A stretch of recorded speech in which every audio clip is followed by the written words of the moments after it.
ወይኔ እናቴ ጉድ እኮ ነው የሰማነው። ወላይታ ውስጥ አለ እንደለመደ አንድ ሰውዬ ህፃኑን ደፍር ስትለው ቱቦውን ቆርጦ በእጅ አንጠልጥሎ ወደ ቲክታከር ወይ ወደ ፌስቡክ አይተሻል እንደ ወላይታ ለወላይታ ሲጡ እስቲ አንድ ሁለት አመት ወላይታ ትምራል እስቲ ጋይስ አቶ አማራና አቶ ኦሮሞ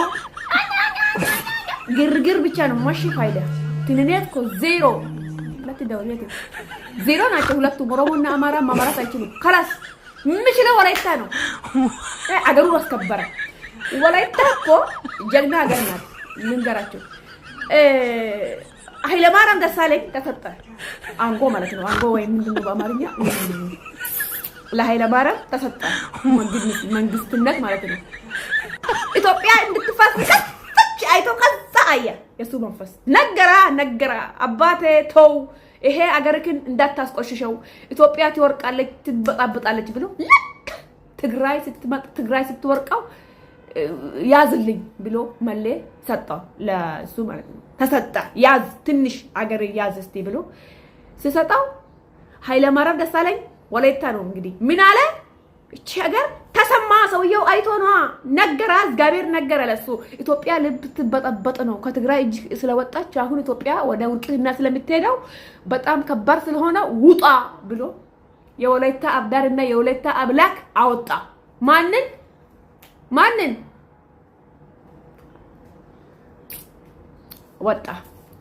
ከዛ አገራቸውን አከብሮ ማንንም አይገፋቸውም ማንንም አይመታቸውም ዘጥነጣ ብሎ ኩርት ብሎ ነው የሚኖሩት ወላይቶች ማለት ነው አሁን እንደ አማራና እንደ ኦሮሞ ቦታ እንደ አማራና እንደ ኦሮሞ አገር ውስጥ እንደዚህ አባቱ ልጁ እንደሚደፍረው አማራ ውስጥ ኦሮሞ ውስጥ አባት አማራ እንደሚደፍረው ለመደፈር ገባ አንዱ እንግዲህ ከት እንደመጣ አባቱ ነው የሚያውቀው ከዛ አንድ አባታችን የወላይታ ሰውዬ ቱፌውን ቆርጦ ቆጭ ከነንቅንጫፉ ከነምኑ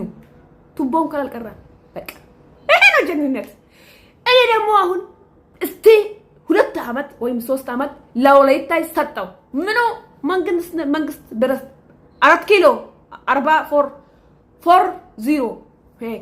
ትንሽ ይመሩን እስቲ ትንሽ ይመሩ አገር ነጣት ሆናል ይመስለኛል ግን እንደዚህ ሲያዩ የኛ አገር አማራና ኦሮሞ አገር ይሄው ድንግል የለም ስንግል የለም ህፃን የለም ምን የለም ጭርቁም ሞት ልብ ጥርቅም ነው ይሄው የወላይታ ሀገር ልብ ጥንቅር በአንድ ጊዜ ጀግና ሀዲዮስ ወላይታ خلاص ካራባ